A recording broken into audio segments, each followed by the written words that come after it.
35 drivers in total have taken to the track this season over a course of 8 regular season races. Out of those, only 10 remain in contention for a championship. It's the 9th race of the season, but it's the first race of the chase.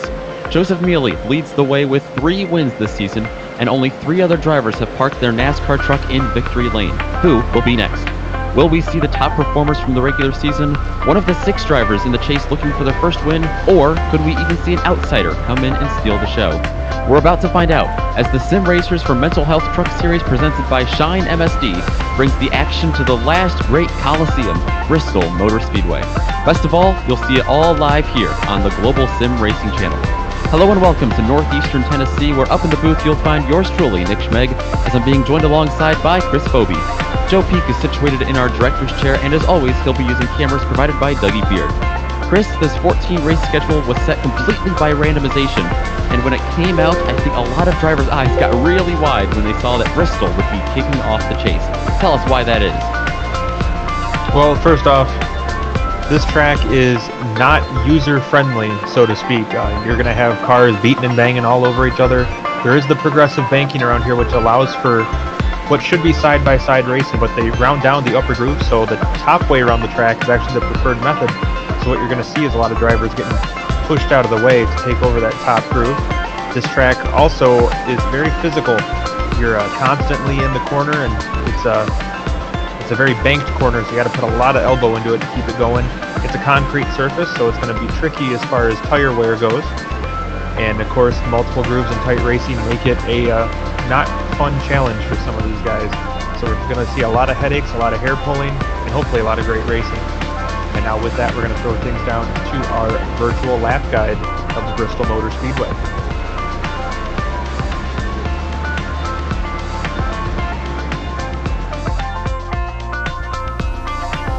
Hello everyone and welcome to the Global SimRacing Channel. I'm Brian Yosik, taking you for a spin around the Bristol Motor Speedway in the GSRC Chevrolet Silverado. Without further ado, here we go. Hot lap at Bristol. You're going to be kind of not quite the full bottom, but not quite the top. Kind of run this middle right here. Let it float down, grab the gas, get a good head of steam going off here into turn 3. Same situation here. Let it float up maybe a little bit in the middle, pick up the gas, drive it straight down. Now as the run progresses, probably about lap 5 on, you're going to see guys in the whole field all the way up here against the fence. Drive it straight up there, straight down. Same into 3 and 4. Straight up here, let it roll, a couple signs on the wall, then pick up the throttle and let it drive straight off of the corner. That's going to complete our quick track guide here around Bristol. I'm Brian Yosik. Enjoy the show.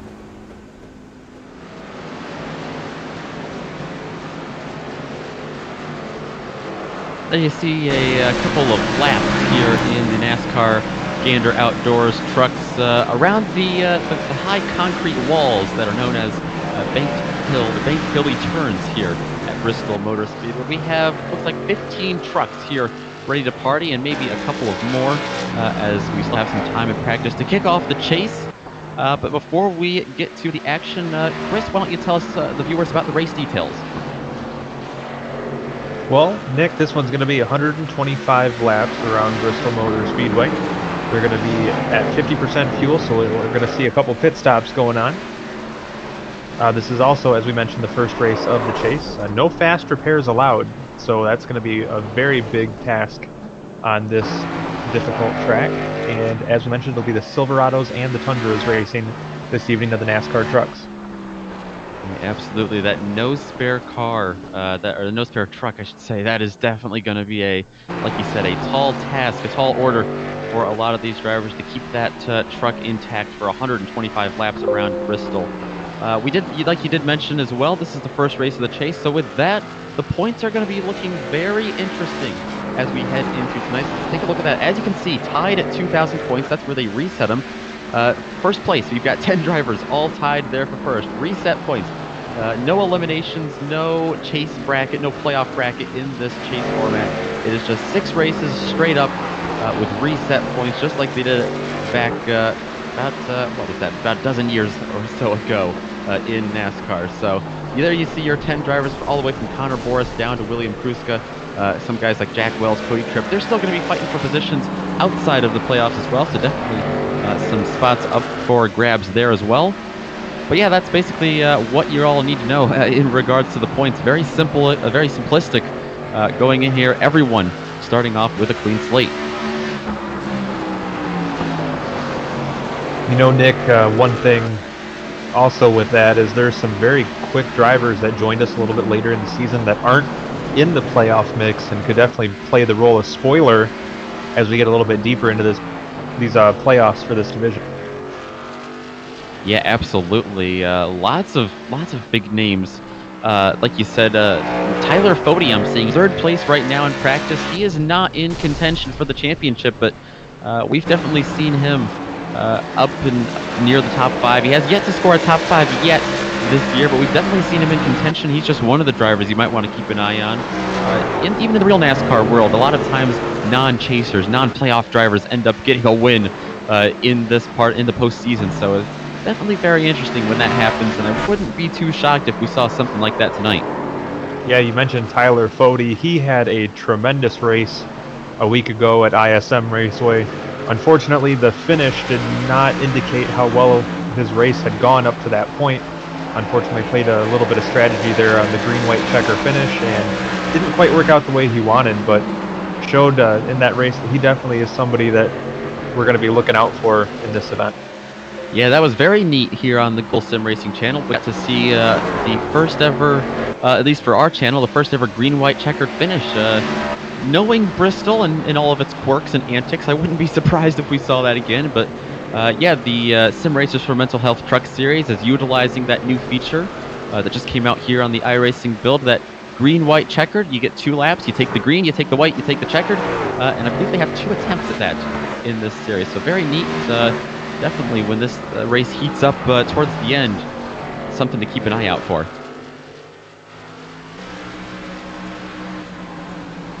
Here we see on track just a couple of minutes left in practice.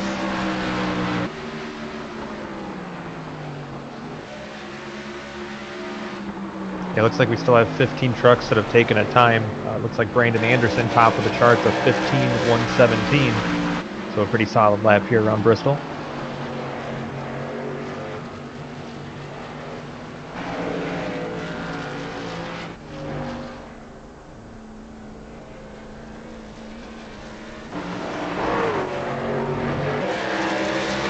So Nick, I know you were off last week with some technical issues, but what are you thinking so far of these updates that we've had to iRacing this past week or so?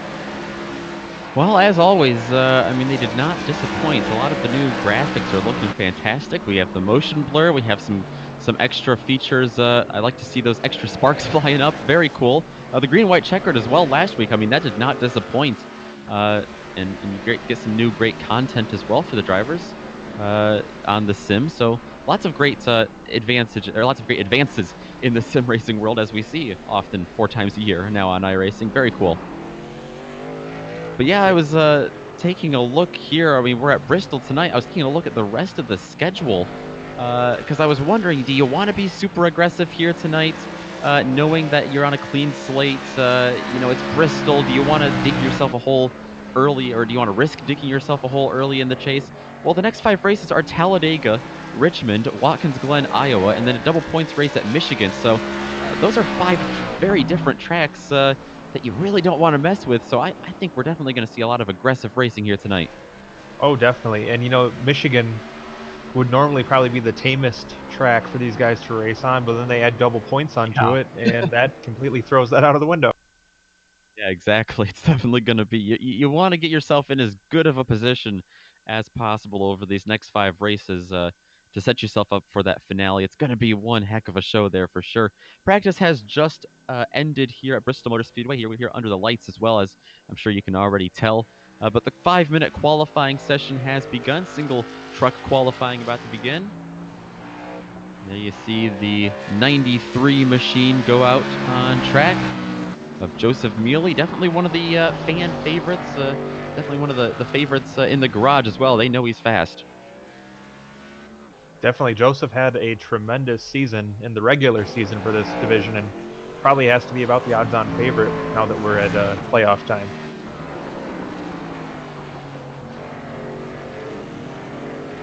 Yeah, he's also won the last 2 races of the regular season. He won very early in the season, but then he won that green-white checkered finish last week at ISM Raceway down in Phoenix, and he also won a week before that in Daytona, so winning at all different kinds of tracks. Bristol definitely suits that quality of being able to win at unique tracks. So definitely want to keep tabs on Joseph Mealy tonight, the driver out of New York. Yeah, adaptability with the schedule we have is definitely going to be a huge piece of the puzzle. Looks like Mealy, the first one to get a time on the boards of 15:175. So that's the benchmark time for these drivers to try to beat here in the remainder of this qualifying session. That's a good time, too. If that time would have gone on the boards in practice, that would have put him second. A couple more times come on the board. Jack Wells, Josh Walker, Scott Rickard has just gone to second. But yeah, 175 around here. That's a pretty decent time for Mealy. It's going to be hard to get up there and contend with that, I think. Tyler Fode with a 2.41. That goes to second. We're seeing him turn his laps now and come to a conclusion, actually.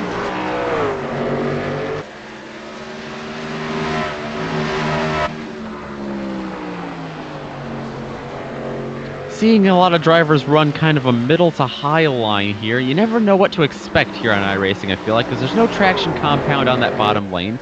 Oftentimes, the higher side is the faster lane around here, but passing is so difficult here in Bristol, and I mean, it really is a coliseum once you get all of these 15 trucks, which is a relatively small field for Bristol, but still definitely going to be packing all of the lanes there. Chris, what are you expecting we'll see? A lot of high line action, a lot of bumping and banging into the wall. What are we anticipating for tonight? Yeah, I really think the high line is going to be the ticket around here because it's so much easier to run. As far as passing goes, I think it's going to be a pretty physical race, which is to be expected at Bristol, especially without the traction compound and the lower groove that we talked about to be the difference maker there. New driver at the top of the charts, by the way, Brandon Anderson, laying down a 15:164, so very impressive lap for the 24. Yeah, we mentioned Joseph Mealy leads the way in the wins column with 3. Well, right behind him is Brandon Anderson with 2, so no surprise to see him up there. Actually, he's tied with Jared Mogard on the year for 2 wins. Connor Boris is the other one with 1. So there's your 4 winners of the season.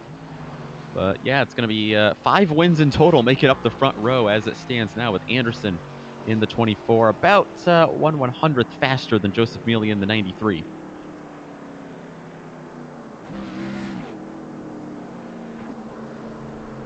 Yeah, so fairly close up in the top 3 as well, or top 4, I should say, is Bill Kruzka's just 1,000th of a second behind Cody Tripp, who's up in 3rd. Yeah, that's big, and that'll put him on the outside as well. The pole sitter here is going to be on the inside. It's always interesting to see if they can avoid spinning the tires down there and get the jump. We will have to wait and see.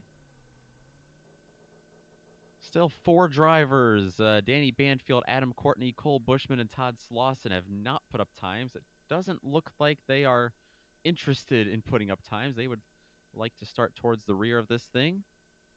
I've seen Todd Slauson make a couple attempts at getting a lap in, but looks like each time he's had some issues in one way, shape, or form, and it hasn't really allowed him to be able to lock in a time. Yeah, 0x around here, which is very easy to do, just kissing the wall a little bit. It might not slow your run down, but it'll disallow your qualifying time. Looks like that's going to wrap up qualifying, though, so I believe with that, we're going to be able to go to the grid and see where things stack up tonight at Bristol to kick off the chase. It is Brandon Anderson up on the top of the board. He has the pole for tonight with Joseph Mealy, one of his longtime rivals of the season, alongside him. Like I said earlier, 5 wins making up row number 1. Cody Tripp and Billy Kruzka. Kruzka, he really comes alive when it comes to these short tracks. Watch for him there in 4th place. Tyler Fode, Scott Rickard going to be 5th and 6th behind them. Jack Wells and Jody Banfield make up row 4. Row 5 goes to Connor Crichton and Josh Walker. Well, Robert Ballard was our last driver to put a lap time in 11th spot, and then we have our drivers that did not complete a lap in qualifying. Cole Bushman, Adam Courtney, Danny Banfield, and Todd Slauson will make up the remainder of the field. Yeah, it's always good to see new drivers here. I believe Robert Ballard making his league debut tonight. Looks like I'm not seeing any other results. So I mentioned earlier we had 35 drivers over the course of 8 races. Well, let's make that 36. Sweet math skills, Nick. Yes. I like these small grids. They really help me when it comes to numbers like that. And I can also do the math. We have 2 pace laps around here instead of the normal 1. This is one of the short tracks on iRacing. So it gives the drivers a little extra time to bunch up with each other here.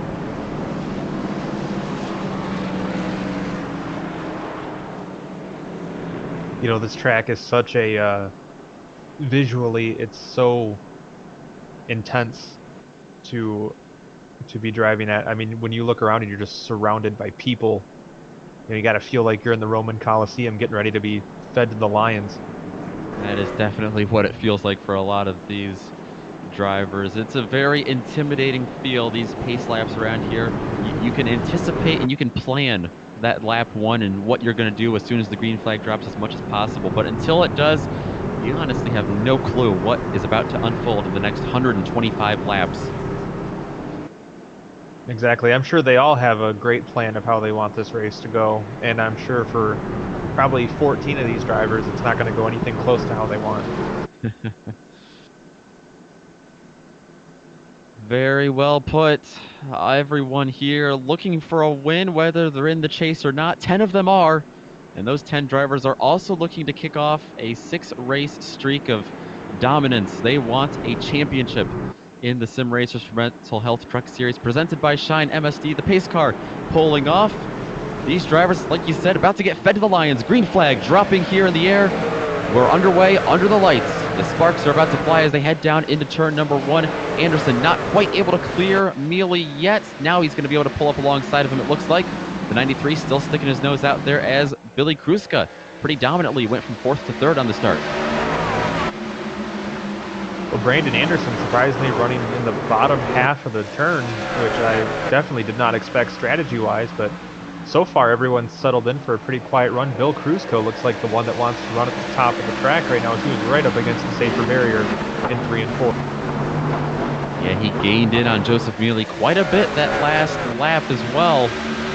Seems to be working for him here early on. He's got Scott Rickard right behind him. That's that driver that started way back in 6th.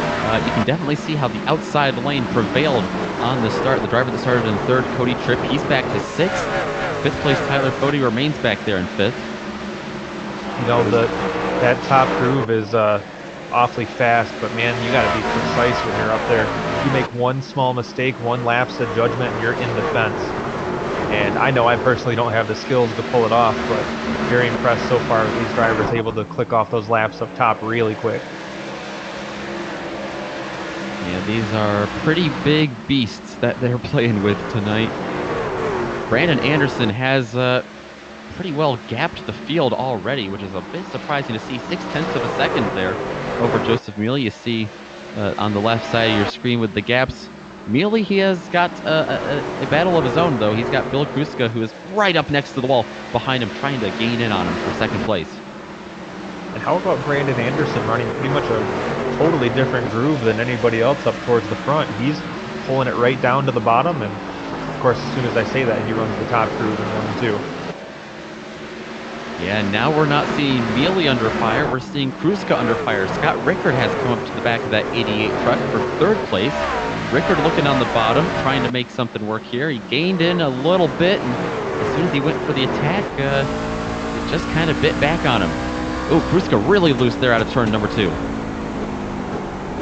Yeah, one thing running that top groove, the advantage is the momentum you build up. You can mistake like that, and you give away every bit of an advantage you had running up top.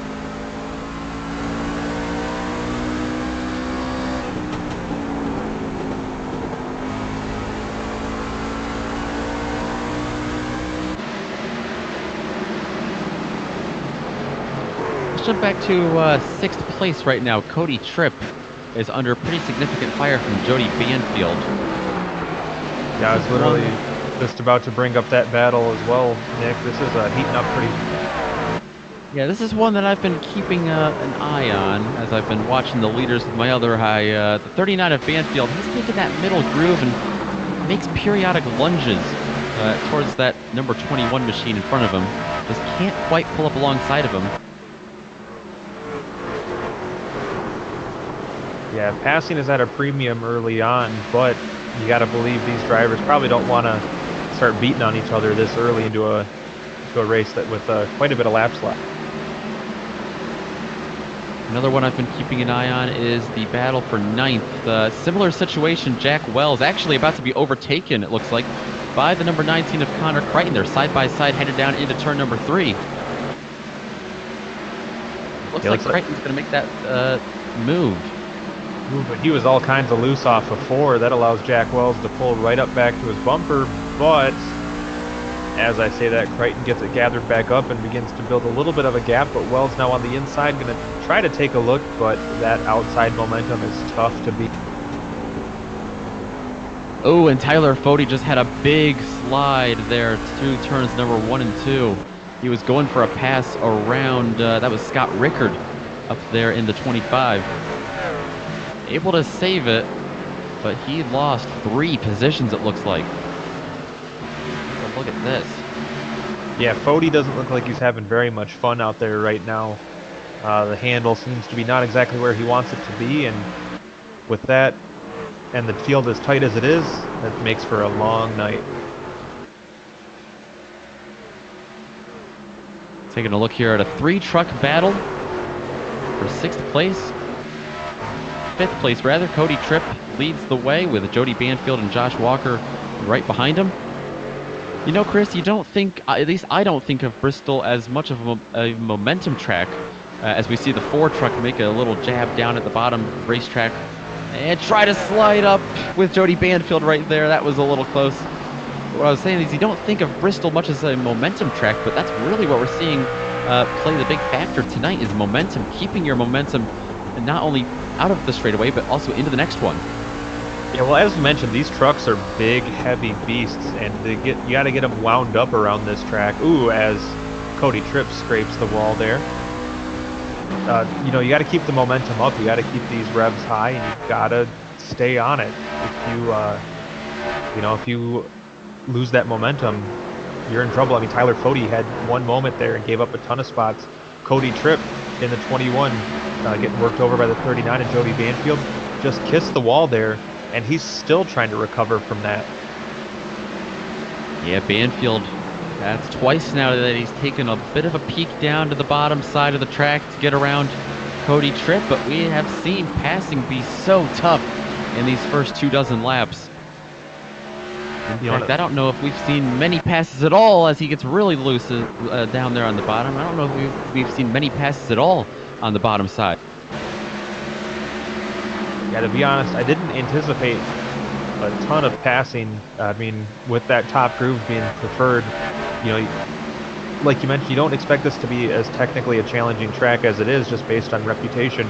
But without the aids of the traction compound, this can be a pretty technically challenging track. You really have to plan your moves. You have to set up the driver in front of you, and then you have to execute at the right time. And unfortunately, execution has been not at a premium so far. But these drivers hopefully playing the long game here, and you know, we have pit strategy that can play a role as well. Connor Crichton looking on the bottom of Tyler Fody. This is for 8th place. Mentioned Fody falling back a little bit. Let's see if he gives one up here to the inside. It looks like he might.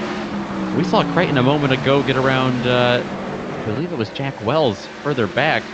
He is moving up nicely as he gets this one done around Tyler Fody. Yeah, Connor Crichton's kind of been one of those feast or famine drivers we've seen this season. He has a lot of speed and has had a couple decent runs and has also ran into issues a few different times, but he's shown that he can be a pretty consistent driver when he has things fall his way, and so far working his way up through the field and looks to be in pretty good shape for this evening. He's looking for his 5th top 10 of the year. tonight, but he has yet to reach the top 5. I'm sure he'd love one tonight. Like you said, he's looking pretty well. As we take a look here, this 3-truck battle we were watching earlier, well, they've caught Billy Kruska. This is now a 4-truck battle for 4th, really. And these guys, they're giving each other space, but at the same time, they are not letting up in racing each other aggressively at all. Yeah, these drivers are looking out for any chance to pounce on their competition and make a move. They've reeled in Kruska pretty well. They're not maybe a couple truck lengths behind as Cody Tripp closes right up on his bumper there. Tripp's kind of running an interesting line. He's sort of diamonding the corners, but he's only going about half a groove down before he swings back out for the wall. Kind of looks like he's lunging through the corner. And so far it's working out as he gets to the inside of Kruska for 4th. He might pull even with him. Ooh, Kruska tags the wall. That's going to give up the position, and he may be losing another one to Banfield. Yeah, Banfield saw that little bobble there from the 88 machine, took advantage of it. He dives down to the bottom here once again. He's going to try to slide up and slot in between him and Tripp, and it looks like he's going to be able to do that nicely. The next victim to Kruska is going to be Josh Walker in the number 4 machine. Slide in underneath and get side by side with him. 2 wide, 2 deep here at Bristol. Oh, Cody Tripp made contact with the outside wall while Jody Banfield was to the inside. Doesn't look like he's lost a ton of speed, but it's allowed Banfield to inch ahead. Now that momentum on the outside allows Tripp back through, but could have been a big moment for Tripp as he just kisses the wall again. Yeah, Cody Tripp, like you said, kissed the wall once or twice there, but once he got that truck hooked up on the outside groove, man, it just shot out of a rocket and now has a decent 3-car length gap, really, back to Jody Banfield. Josh Walker starting to close in on him as Kruska having more issues. He's now being overtaken by Connor Crichton. Now, what is the difference between a truck length and a car length? Well, I'm not quite sure, but car length rolled off the tongue a lot easier. Just wondering if there was a technical measurement there. There probably is. I don't know the exact measurement. Ooh, Kruska got the wall again, and I was noticing not too long before that, Jody Banfield in the fence again as well. Ooh, actually looks like it might have been a pretty big hit for Banfield as they went down the straight. Ooh, not good news. No, it's like news at all for another one of those drivers in the chase. It's like we talked about earlier, live by the sword, die by the sword. These drivers are hanging out in that top groove, and unfortunately when you do that and you flirt with the razor's edge a little bit too much, you might end up getting cut, and a few of these drivers have unfortunately experienced that, and as a result some of these guys are losing a lot of momentum and dropping back to the field. We're also seeing lap traffic play a bit of a factor. A couple of drivers making their way past some of those lapped cars. Robert Ballard looks like they're getting around, and Brandon Anderson seems to be picking off his next victim right now, Todd Slauson. But yeah, not only are these drivers being aggressive racing on that top groove, which is why a lot of them are finding the wall, but also we're 40 laps in, more than 40 laps in. Tire wear has got to become a factor as well on this concrete surface. Yeah, the adhesion factor on concrete is very different than what you find on normal asphalt. As we mentioned before, whereas the rubber kind of works into an asphalt track, on the concrete tracks it really just kind of sits on top of it and it makes for a completely different grip pattern, so to speak, on the racing surface. As we now have a battle for the 5th spot, Jody Banfield under assault from the 4 of Josh Walker. Walker taking a peek down to the bottom. That's Cody Tripp right ahead of him. That's Connor Crichton right behind him. All 4 of those trucks battling for position. Really high line for Jody Banfield. We've seen him scrape the wall once or twice. Josh Walker, he's been one of those drivers a little more conservative on that middle line. Not as fast, but it's proving to pay off nicely for him. Yeah, it may not be the quickest way around the track, but when you have drivers pretty much taking themselves out for you, it makes for a bit of an easier day at the office. Josh Walker, also one of the drivers tonight not racing in the chase. So he's just here really for the fun of it, and also to gain those more gain spots further up in the field. He's sitting back in 19th in the points coming into this evening. He is really flirting with fire, though, underneath 39 of Banfield, really tight together. Oh, and Walker just kind of sends it in there, and now comes out of the corner alongside Banfield. Once again, dives it to the bottom of the track, and look at Connor Crichton sticking his nose in the mix as well, as we have the two trucks side by side for that 5th position. Banfield still with the advantage, but it is shrinking every lap they come off the corner, and Walker's advanced a little bit more. That momentum for Banfield working out, but who knows for how much longer. Walker looked like for a moment aggressively found his way back in line. He didn't want to get freight trained at the bottom. Looks like Todd Slauson has blown an engine as well as they work his way past him. Well, Banfield gets the wall again. That allows Walker to pull alongside. For these drivers, Nick, that aren't in the chase, how do you think this changes the way that they race in these events?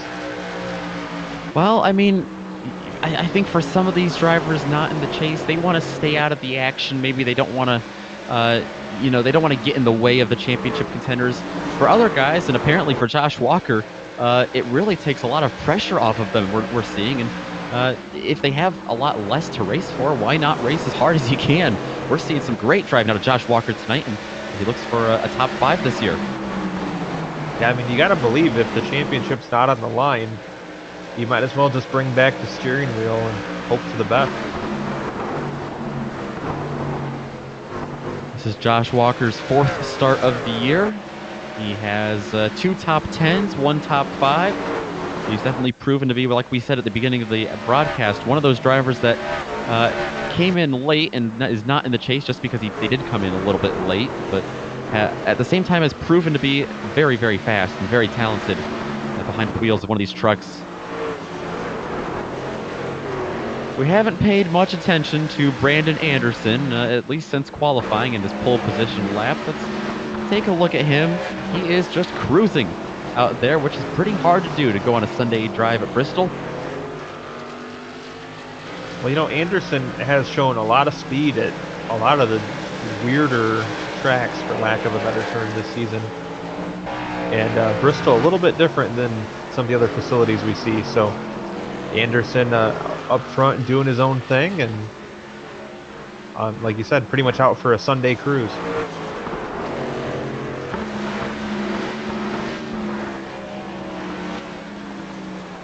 He has led all 60 or all 59 laps, I should say.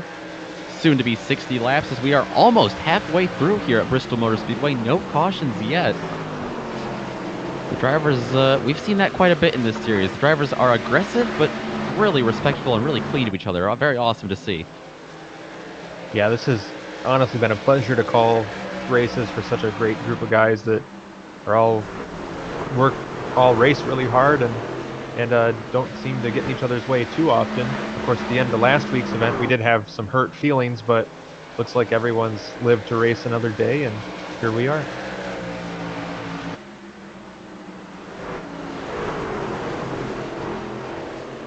Also, got to give a call out to Scott Rickard running in that 3rd spot. He's having a pretty quiet, consistent day. Started 6th, jumped up a bunch of spots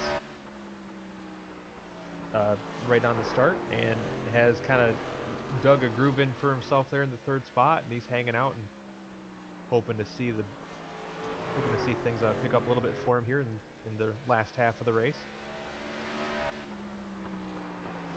Chris, you mentioned that Brandon Anderson had found speed at a couple of different tracks at the beginning of the year. I had to just go fact check myself real quick, but after looking back at the stats, those 2 tracks that he won at were Dover and Martinsville. No surprise to see him out front so dominantly at Bristol. So a concrete track and a short track, and you put them together and you have a concrete short track, and he's out there winning. Seems to be the perfect combination for Brandon Anderson, but still half a race to go, just because the 24 out is so dominant early on. Looks like we have a pitter here. Oh, the caution actually has come out. Trying to see who was involved here. We did have some pit stops going on, so I'm wondering if someone slid. Oh, this is Billy Kruska on the front stretch. All by himself, it looks like, and this is a race-ending wreck for him.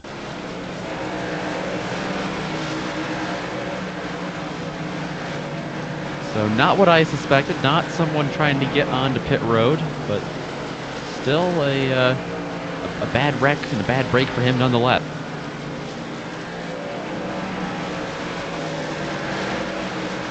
Yeah, Kruska had a great start to this race, but made some contact with the wall and unfortunately lost the handle on his truck and was falling a lap down, I believe, and unfortunately looks like that's gonna be a night for Bill. So tough break for Mr. Kruska there, calling it a night. Coming into the chase, he had completed the most laps of anyone in the series this year. This is not a race that's going to help add to that statistic, nor will it get him off to the right foot to start the chase. So we did have a couple of pit stops, and normally as soon as you pit and a caution comes out, it's not good news. I'm wondering if anyone got trapped a lap down there. It looks like Cody Tripp may have, but they're going to wave him around, it looks like. Yeah, looking at the log for the race notes, looks like all the drivers that would have been caught a lap down are getting the wave around. So that'll be a nice break for Joseph Mealy and Cody Tripp. And it looks like everyone else on pit road or has taken a stop. So the race was beginning to calm down just a little bit, and all of a sudden we have a hectic headache here a little bit. As everyone trying to get themselves sorted out. We'll see where everyone shuffles through, but I think we might have some oddball drivers at some different parts of the track because of this. Yeah, it looks like the lineup getting sorted out here.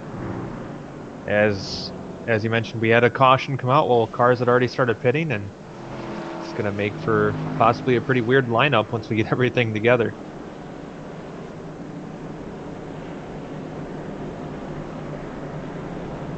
One of the drivers that had not pit yet was Brandon Anderson. It looks like he's got that stop done now, though, under yellow.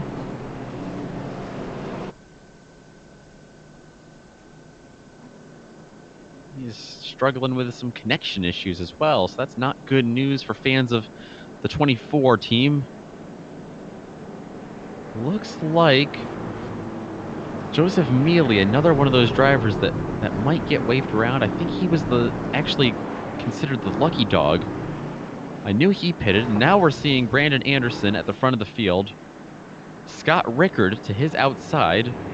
Row number 2. Banfield on the bottom, and Connor Crichton on the outside.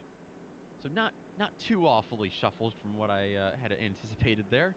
A couple of drivers catching a bad break, though. Further back, Cody Tripp, Joseph Mealy, they'll be starting towards the rear of the field here. Looks like pace car about to dive off. We're about to get set to green flag action. It's a big jump for the number 24 once again. That is going to be good news for him. He launches out to the lead as Rickard now has to defend Banfield and Crichton behind him. Yeah, Brandon Anderson got such a great jump on the field. I actually thought he was the pace car for a second when I looked at the field going into turn. Banfield holding off Crichton for third place. Keep an eye out for those drivers, Tripp and Mealy, as they try to make their way up through the field. We'll check in on them just a moment later.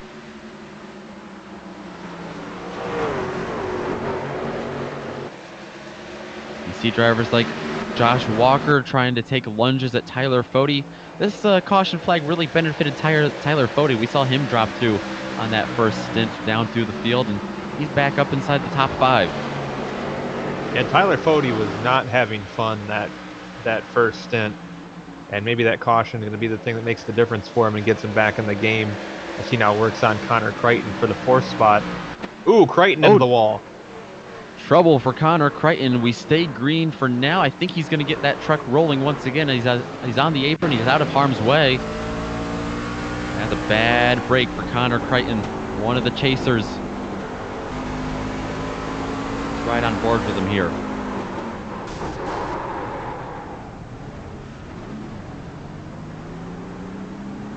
Looks like he just lost the rear end coming off of turn 4. Not something that's particularly hard to do here. Yeah, exactly. As we come back live, Brandon Anderson still leads. Laps really beginning to wind down. Less than 50 to go.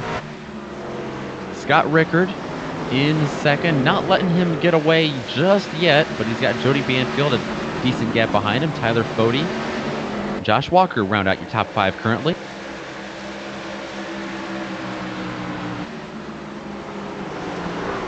You know, Cole Bushman, a driver that we haven't really talked about too much. He's up in the mix in the 6th spot. Hanging out, having a quiet, consistent day in the lucky number 13 truck. That has honestly described Cole Bushman's season to a certain extent. He has 2 top 5s and 6 top 10s out of those 8 races, and he is in the chase pretty handily. That quiet consistency, that we've seen that pay off for drivers in the real world in NASCAR in the chase. Wouldn't be surprised if Cole Bushman, I mean, if he can keep it clean through these 6 races, or at least the first 5 races of the chase, he's going to be right there in Michigan. You know what? To finish first, you must first finish. As they like to say, as we have a battle now shaping up for that 3rd spot. Tyler Fode going to work on the 39 and Jody Banfield. Banfield having some issues off the corner. Fode's going to pull alongside. Fode pulled alongside like you said, but after that was not able to keep his speed up.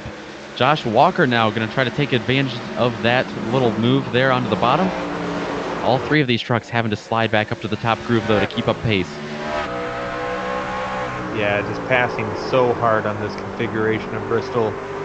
As the 4 Walker now to the inside of Fode, and then Fode gets a run on Banfield. They are tightening up every single lap. Something's got to give. Fode with a big launch there off 2. Not enough room to squeeze down to the bottom to overtake Banfield. I'm just wondering how long before we see the chrome horn come out. Yeah. It is later in the race. And like we did mention earlier, Tyler Fode not fighting for a championship here. He doesn't want to get in the way too much, but at the same time maintain a pretty steady presence on track. Banfield, however, is also, or no, I'm sorry, he is in the chase. Yeah, he got the wall pretty hard off of the turn. I believe that was turn 2 there. And unfortunately, Tyler Fode was not prepared for the moment. And it looked like Fode may have had to get on the binders a little bit. He lost some momentum, and now the 4 truck is working his way around Fode. But Fode hanging on in that outside groove. Yeah, Fode was tucked up so tightly underneath the 39 truck that when Banfield hit the wall, he had no room to go, no room to react. Look at how close the number 4 is underneath Fode there. Josh Walker looking for any room on the track he can find. And there's Cole Bushman lurking in the background, waiting for somebody to make a mistake. All this is happening behind Brandon Anderson, who continues to have the lead. We don't have to go check in on him, but oh, a little bit of contact. Fode going to get sent for a ride as the caution flag waves for the 2nd time this evening. Josh Walker gave a little bit of the chrome horn there, like you mentioned. You know, we are late in the event, 93 laps into this 125 lap race, and eventually patience is going to go away.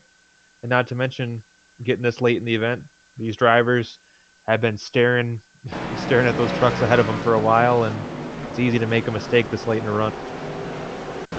Fode did a great job keeping it off the wall here.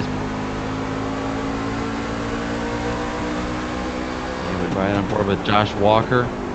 A little bit, touched him once, touched him twice. Third time, sent him around.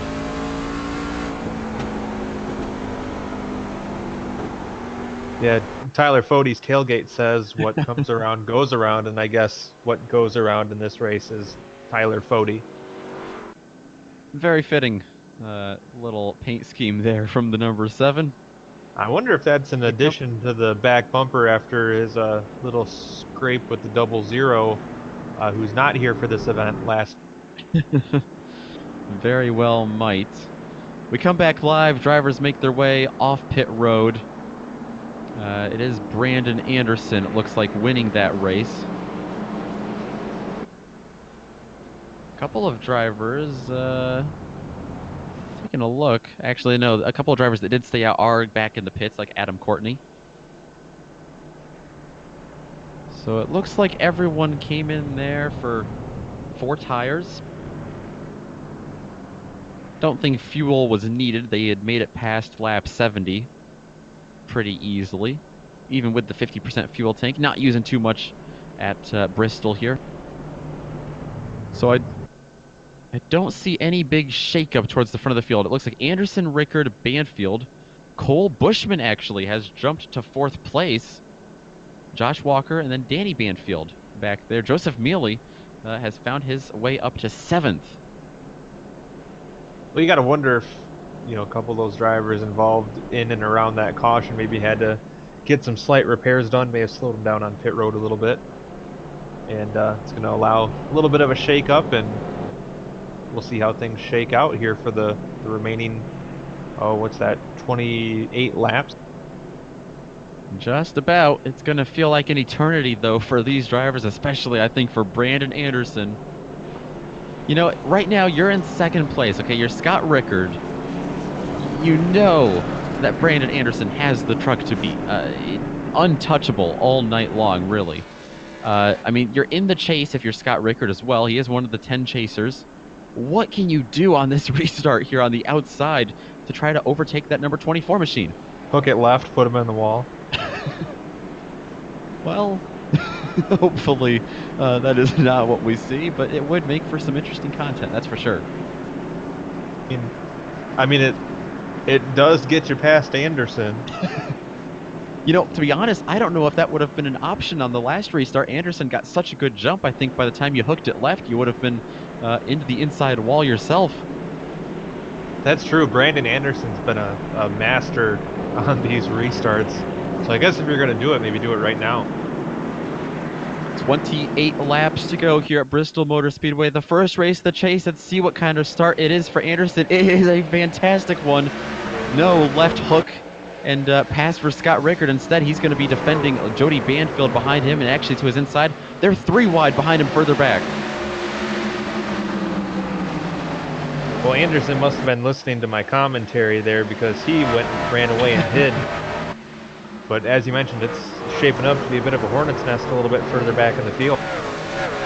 Cole Bushman in 4th place. He's under fire from Josh Walker, who behind him has a side-by-side between Joseph Mealy on the bottom and Danny Banfield on the top side. Yeah, Joseph Mealy beginning to make a recovery from that issue, getting caught a lap down early on for his pit stop. He's working his way back up to the field, dives it to the bottom of the track, and is going to try to get by Danny Banfield in the 98. He is being aggressive. He has to be. A championship is on the line here within the next 6 races. Now looking to the bottom of Banfield, very aggressively slides up into the side of him, gives him a little contact. The 98 of Danny Banfield goes spinning. We stay green for now. Now the caution flies. That is, I mean, options so few and far between for Joseph Mealy. He kind of had to slide up into him. Obviously, he didn't want to, but that is just what happens here at Bristol. Yeah, I don't think that was intentional. I just think he overdrove it a little bit into the corner and maybe lost the grip a little bit. And they door banged, and unfortunately, Danny Banfield was the loser on that one.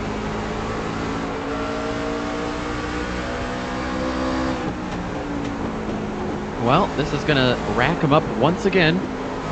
Only this time they're going to have not too much time left. Less than 20 laps. we come back live, Brandon Anderson, your leader. Scott Rickard, this is going to give him another shot here, Chris. Yeah, Brandon Anderson obviously very eager to get this one underway. He's been glued to the back of that pace car like it owes him money.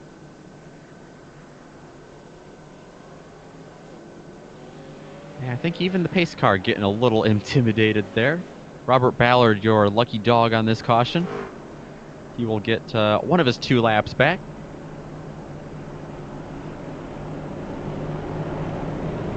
Yeah, Brandon Anderson, I believe he's led just about every lap so far. And looks like he may be trying to get around the pace car. He is eager, that's for sure, and no one here came down the pits. I was wondering after a small, what was that, 11 lap stint, if we'd see anyone. Less than 11 laps, actually. Yeah, it looks like with the caution before, Cody Tripp was able to get back onto the lead lap. Was able to get past Adam Courtney. And now with Danny Banfield dropping down the running order as a result of the caution, he'll be back up a couple spots. And you got to believe Cody Tripp looking to stick his nose back up in there. He was running towards the front before he got trapped a lap down on that first caution. There's going to be 11 trucks on the lead lap here. The restart, and I think all 11 have a pretty even shot at winning. But if I was a betting man, I think Brandon Anderson would be the one to place the bets on. Yeah, the only question maybe hanging over Anderson is his connectivity issues. I keep seeing him blink out every now and then. But even then, he's been pretty tough up front.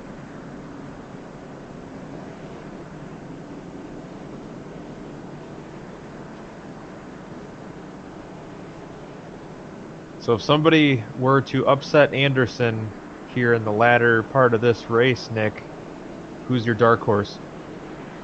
Honestly, I'm liking Cole Bushman. I like that he started 12th, came up through the field, didn't qualify, so can't quite call him a hard charger, but I like that he's been so quiet and so he's resembled a dark horse so much tonight. He's starting on the outside too, so not only is that going to give him a good jump towards the lead, but also over Jody Banfield in third there. We've seen that happen quite a bit tonight. Keep an eye on Bushman. Looks like the lights are off on the pace car, and it looks like we're coming to green. Looks like we are. It's going to be 17 laps to go. Brandon Anderson, the pace car pulls off. He's going to wait a little bit longer here, try to catch some drivers out, and he does exactly that. He gets on the loud pedal quickly. He takes off just like Allegiant Airlines on his hood. Green flag is out. They head through turns 1 and 2. Scott Rickard trying to fend off Jody Banfield behind them. Cole Bushman not able to overtake the 39. Yeah, that was a masterful restart by Brandon Anderson. Honestly, a work of art. When in one of the parts of racing that could be the most challenging to get down, he has proven to be just the king of restarts tonight. Not too much double file behind them. Everyone riding in line, but while it's in line, it's very tight together. Banfield, Bushman, and Mealy make up 3rd, 4th, and 5th right now, and Josh Walker looking to join that party as well. Joseph Mealy looking a little eager to get around the 13 of Cole Bushman as Bushman checks up behind the 39 of Banfield. Second through 6th, all just about nose to tail. Fody has gotten into the back of Josh Walker. Maybe a little bit of a revenge. They're 3 wide. They try to scatter on the backstretch. And more trouble. Cody Tripp now into the wall. We stay green, but everyone bumping and banging off each other. And now it looks like Walker has gone around. Caution flag out. I noticed as soon as the 7 of Tyler Fody got to the back of the 4 of Josh Walker, I didn't think that was going to be good news for Josh Walker based off of what we saw earlier.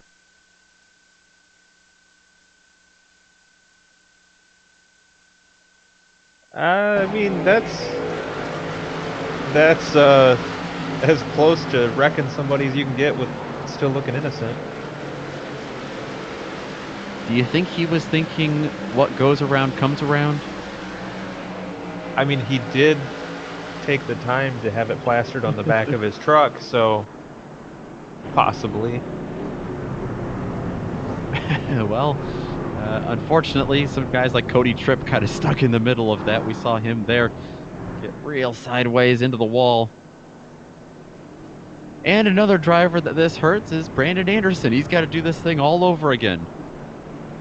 You know, I saw some, looks like the 93 of Joseph Mealy was acting like he was going to come down pit road and decided at the last second that he didn't want to do that and ended up taking out the poor orange cone, too. Everyone playing games here at the track.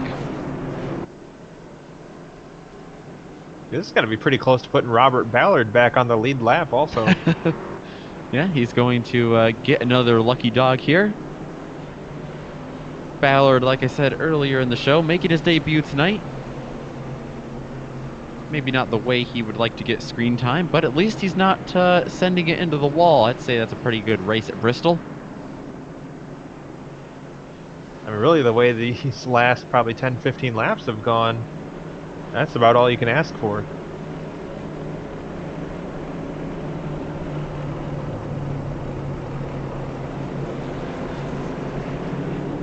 So no takers on pit road. Everybody looks to be staying out. Brandon Anderson still leads. And if his form on these restarts has been any indication, he's going to try to stay up there once we get this race back under green. Yeah, Cody Tripp and Robert Ballard, the only ones I'm seeing come down pit road. Ballard already starting at the rear of the field, so this isn't going to hurt him any to put 4 fresh tires on. Actually, a pretty smart call if you ask me. He might be starting that back there and not lose any track position, but have 4 fresh tires. And Cody Tripp as well, coming down pit road to get some damage work done.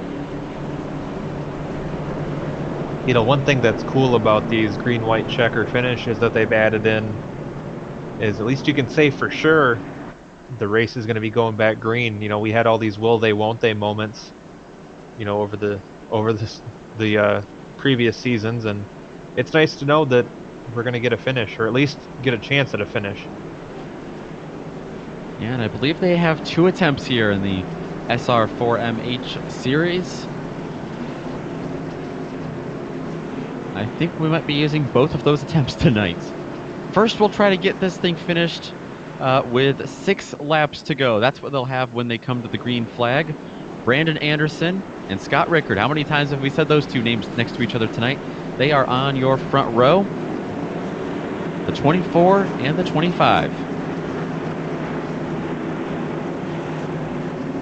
Coming through turns number 3 and 4. Another launch out of Brandon Anderson as he storms down into turn number 1.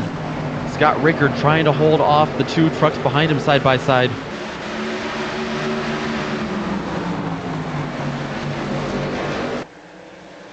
Anderson once again setting sail on the start.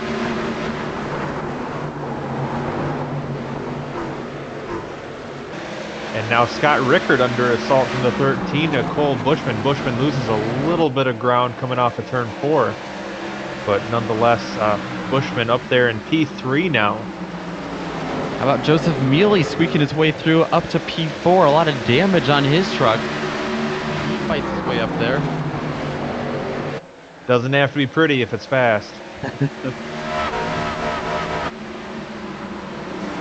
Mealy still trying to attack in front of him. Cole Bushman, who might just find himself a quiet podium finish.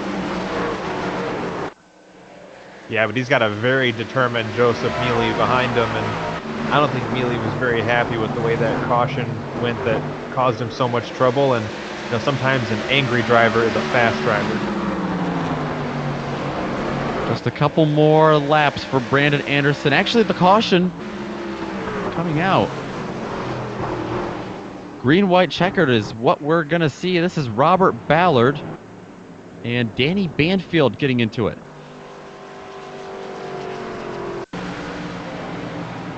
Well, that's an unfortunate break for Robert Ballard, finally getting back on the lead lap, Yeah. put 4 fresh tires on, and manages to pack it in the wall. So, looks like Banfield may have been the cause of that, as he got into the wall off of 4 and just came up and touched doors and went around, and Ballard had nowhere to go. It's almost Yeah. like his looks like the number 2 was just about magnetized, drawing the 98 in. Yeah, it looked like he was all out of sorts there. Banfield was, and unfortunately, like you said, Ballard, the innocent bystander.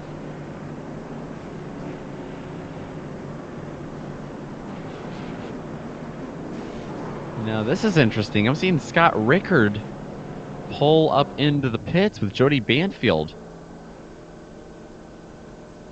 Well, last week at ISM Raceway, we saw a driver that decided to stay out have some trouble. Oh, Well, it looks as if the race has finished. No green-white checkered attempt. So my apologies there. We had a little miscommunication, but it looks like Brandon Anderson, under caution, is going to win this race. I'm wondering if the caution came out on the white flag then. Well, I don't know. But either way, Brandon Anderson is going to take home the win to kick off the chase. Scott Rickard's going to come home second, and that's that. So with that, we're going to send it to break, and we'll be back with the rundown of the race results and driver interviews.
Welcome back to Bristol, Tennessee, where Brandon Anderson has just come away with a bit of a surprise win in one sense, but in another sense, he absolutely dominated this evening. It's Brandon Anderson kicking things off here in the chase in round 1 of 6 with a big win, his 3rd of the season. Scott Rickard, as you see the results compile on screen there, going to come home with a 2nd, about 4.5 tenths back from him. Cole Bushman with a quiet 3rd, a deceptively fast run there from the 13 machine. Joseph Mealy and Jody Banfield are going to be rounding out the top 5. Jack Wells going to be coming home in 6th, with Tyler Fody, after an eventful night, coming home in 7th in the number 7. Cody Tripp going to be winding up in 8th. Adam Courtney and Danny Banfield will round out the top 10. Chris? looks like 11th spot's going to be Robert Ballard, involved in that last caution, with Josh Walker, Connor Crichton, Todd Slauson, and Bill Kruzka are DNFs. There you have it. All 15 trucks finishing this evening. Oh, not necessarily finishing, but running this evening. Have some interviews here. Let's see who we can pull on. It looks like we have our race winner, actually. The driver of the number 24 machine, the driver out of California, Brandon Anderson. You came away with your third win of the season tonight, but probably your biggest one as it kicked things off in the chase. What a dominant performance, though, from you, Brandon. Thank you. Car was great all day long. A pretty boring race, actually. Well, we saw you. I don't know if you led all 125 laps because we had some pit stops, but it looked as if you did. I'll have to check the results later on. But yeah, boring for you. Did you have any issues at all, whether it be a strategy call or maneuvering around lap traffic or anything? Yeah, there's usually somebody who likes to lead a lap under caution, so it's probably didn't lead them all. But the car, no. It would get loose in the corner sometimes, but everyone else find the same thing too. So it would be fast for like 5 to 10 laps, and then to go to the bottom, and you could just like be 3/10 faster and go to the bottom for whatever reason. And that's what worked for me most of the race. Just knowing when to change lanes. Yeah, I'd say so. It's fun getting loose when you have a 2-second lead over the rest of the field at Bristol. We saw earlier in the season you won at Martinsville and Dover, and we were saying how a combination of those tracks is Bristol. Is this kind of this tight racing, short track racing, but the fast tracks? Is that your favorite type of racing? It looks like it suits you pretty well. Yeah, I like short tracks. Honestly, Bristol's one of my worst ones for whatever reason. I guess the setup or whatever. I don't know. Connor wasn't here. Connor Boris is really fast here, so just him. Yeah, hopefully we get him in later in the chase. Talladega is kind of a crapshoot, so I won't ask you about that next week. But then after that, Richmond, Watkins Glen, and Iowa. You have Richmond and Iowa, 2 shorter tracks, but then Watkins Glen. How do you feel with the rest of the season this year, or the rest of the schedule, looking for a championship now? The one race I was looking forward to in the chase was definitely Richmond. I think that's one of my best tracks. You get out of Martinsville. I like that track a lot, especially on the long run. But Iowa, yeah, I wish it wasn't on the schedule. And Talladega. Yeah. Talladega. I need to do some texting to Watkins Glen for sure. I don't race road courses. It's definitely going to be interesting to see what all you and everyone else is able to do. It's going to be fun. This one was fun, at least for us. I know you said it was a little bit of a boring race leading, but you got the big win. So congratulations on that. Hopefully we'll see you in the next coming weeks. Thank you. That was Brandon Anderson. Once again, winner tonight. He was out for a Sunday drive on this Wednesday evening at Bristol. Hard thing to accomplish. Chris, you've caught up, it looks like, with another driver, Scott Rickard, who comes home in second place tonight. Yep, here with our runner-up finisher, Scott Rickard. Scott, that had to be pretty frustrating for you. You had a very fast ride tonight, but unfortunately had to settle for second place. Tell us a little bit about your race.